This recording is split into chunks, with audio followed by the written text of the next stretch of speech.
Little bit of rollover from yesterday, and you know what? Hey, like I said yesterday, there was a lot of news that came out, so we just need to cover our ground as best as possible, and especially when you get something so hilarious as this. Representative Kinzinger, he's a Republican, sponsored bill would be granting sweeping new war powers to Biden. Funny timing on that one, don't you say, Adam? And it's surprising that they could actually find a picture where he's not crying in it. Bitch. Adam Kinzinger on Monday introduced legislation that would give President Joe Biden sweeping new powers to conduct and manage U.S. aids to Ukraine as the Russian invasion of the country moves into its 9th week of fighting. The funny thing about that, it's just like, what are the updates in Ukraine? It's like, I don't really know. None of it's great, none of it's substantive, so I can't really update on anything that's really not progressing one way or another. They're just kind of in a holding pattern. It's like Ukraine's not really holding them off, and Russia, it's like, oh my god, Putin has a mental condition, and oh, he's looking fatter. It's like, okay, I love ad hominem attacks, whatever. But again, not but a year ago, both sides of the aisle in the House were very concerned with Joe Biden having extreme deference when it came to war, and they were looking at ways to kind of downplay the amount of influence and say one man has over sending an entire nation to war. So it's funny that Kinzinger would pose this new authorization. Let's just see what it is before we shift gears. Kinzinger's authorization of the use of military force, if passed, would grant Biden congressional approval to deploy U.S. ground troops if a Russian President Vladimir Putin uses chemical, biological, or nuclear weapons. Listen, that's just an extension. It's just a more domestic plan. That's the exact same thing that NATO would do, okay? It's like you infringe on a member nation's sovereignty, or you just commit an outright war crime. They're going to come in and they're just going to enforce the laws of the world in this case. So why do you need something like that? Like, I don't know who you're impressing with this. It's like, you're on your way out anyways. Like, fucking nonsense. I'm introducing the OFMA as a clear red line so the administration can take appropriate action should Russia use chemical, biological, and or nuclear weapons. We must stand up for humanity, and we must stand with our allies. No, just continue to fund it to make sure that the military-industrial complex continues to perpetuate further into the future. Congratulations, and hey, hopefully you gave a piece of said legislation, at least a copy, to Nancy Pelosi, because she turned up there over the weekend. We're not entirely sure, though. Apparently she was over there. She at least met with Zelensky face-to-face, wherever the fuck he finds himself. Pelosi and Adam Schiff, right. Oh, okay, cool. He's down there with his eyes wide the fuck open to just try to find any information, because he has all the documents when it comes to Russiagate. Fucking creep. Makes unannounced visit to Ukraine. Support is on the way. Great. Good. Sending everybody to war. Great. Sending more people's kids to die. Hey, Schiff and Pelosi, if you guys are going to go over to theoretical Ukraine to show your support for Zelensky, why don't you guys just take up arms? Wouldn't be such a bad idea, in my opinion. House Speaker Nancy Pelosi and a delegation of U.S. lawmakers revealed that they traveled to Ukraine's capital to meet with Ukrainian President Volodymyr Zelensky in a bid to express solidarity with the country.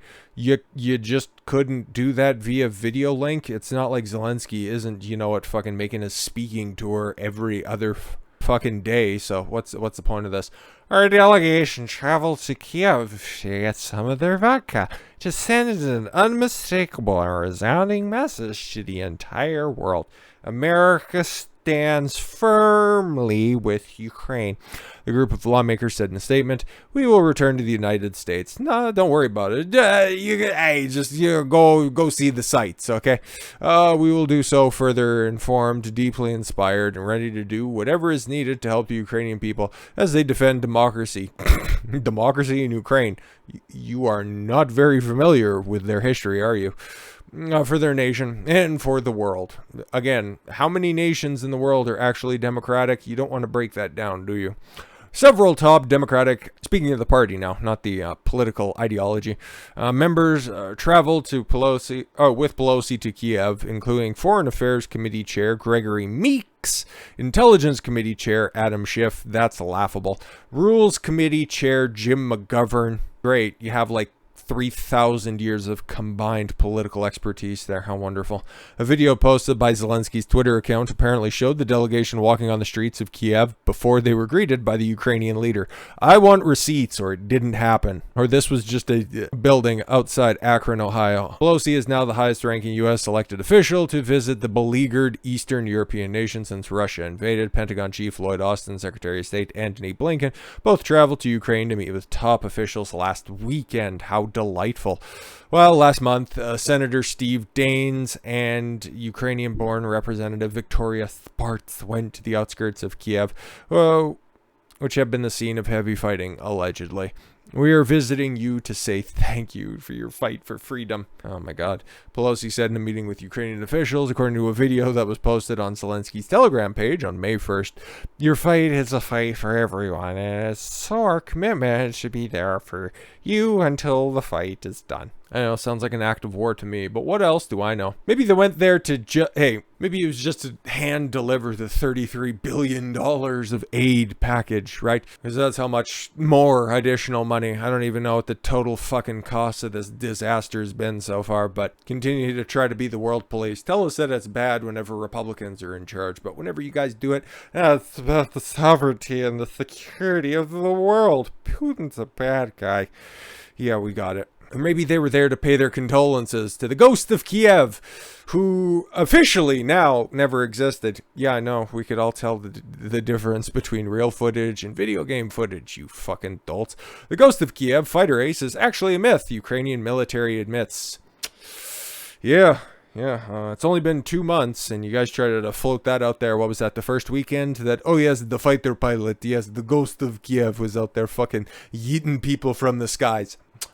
Okay, he even got what's his name there, old fucking One Eye. He retweeted out that claim that, oh, the Ukrainian people are fighting back and it's so nice. Please give us justification to send more people's kids to die. That would be wonderful. Dan Crenshaw, that's his name. Fuck him. Fuck him and his good eye socket. The mysterious Ukrainian war hero hailed as the ghost of Kyiv not only didn't die in combat, but he also wasn't real, the Ukrainian military has said.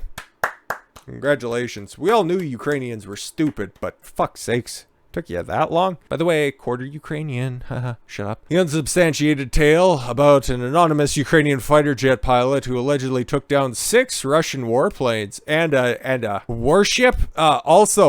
Because, hey, when the ghost of Kyiv sped by in his fighter plane, they also told him to fuck off. Oh, boy. Son of a bitch. But it's amazing the ghost did this in 1 fucking day, had been circulating on social media since the early days of Russia's full-scale military offensive against Ukraine.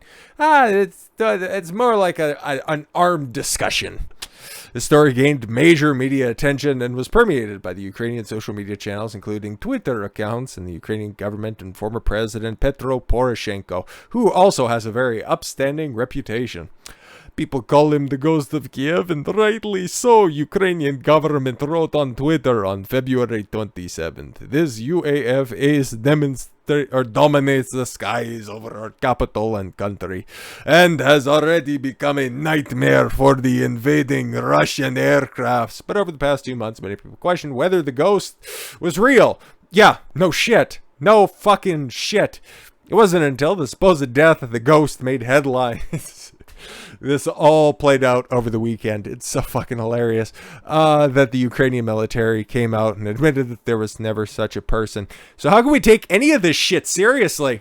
That's why I was like, did Pelosi actually go to Ukraine, or did they just go to wherever Zelensky's at? Because this entire war so far has been one of information. It's been bantied about publicly on social media. Well, until the Amber Heard and Johnny Depp trial kicked up, really. Everybody was talking about it, and everybody was #stand for Ukraine, and if you weren't, you were just yeeted to the nether realm. So now they can just make their little sly admissions off to the side, like, yeah, no, he was never actually a real person, long after all the trouble's already done and dusted. Isn't it so wonderful? So next, are you finally going to admit that there was a bioweapons lab somewhere in the eastern part of Ukraine? Whoops, that would suck. Anyways, until something else hilarious comes out in this war, that'll be all for this one. Thank you all very much for the gift of your time. I've been Don Consuelo. I want you to follow your gut and get after it. Take care, everyone.